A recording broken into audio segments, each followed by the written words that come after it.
লেবাননে হামলার কড়া জবাব পাবে ইসরায়েল। বৃহস্পতিবার হিজবুল্লাহ নিয়ন্ত্রিত টেলিভিশনে এক বিবৃতিতে এই হুঁশিয়ারি দেন সশস্ত্র গোষ্ঠীটির প্রধান হাসান নাসরুল্লাহ।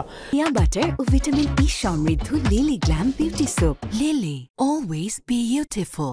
বলেন, তেল আবিব যে কায়দায় হামলা চালিয়েছে তা যুদ্ধাপরাধ ছাড়া আর কিছু নয়। ইসরায়েলি প্রধানমন্ত্রী বেনিয়ামিন নেতানিয়াহু ও প্রতিরক্ষামন্ত্রী ইয়োভ গ্যালান্টকে হুঁশিয়ারি দিয়ে বলেন, উত্তর ইসরায়েলে আর কোনোদিনই ফিরতে পারবে না বাসিন্দারা।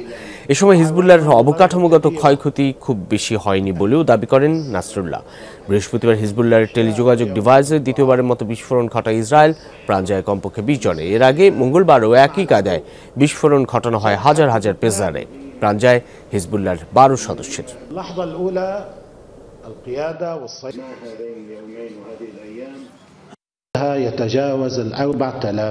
ইসরায়েলিরা প্রায় 4000 ডিভাইসে বিস্ফোরণ ঘটিয়েছে।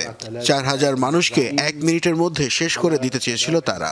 এটি কি যুদ্ধাপরাধ নয়? যুদ্ধের মাত্রা তারাই বাড়াতে চাইছে। যা করেছে তার কঠিন জবাব পাবে তারা।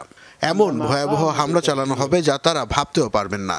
নেতানিয়াহু আর গ্যালান্টকে বলতে চাই, ইসরায়েলের উত্তরাঞ্চলের অবস্থা এমন ভয়াবহ হবে যে সেখানকার বাসিন্দারা আর কোনোদিনও সেখানে ফিরতে পারবেন না।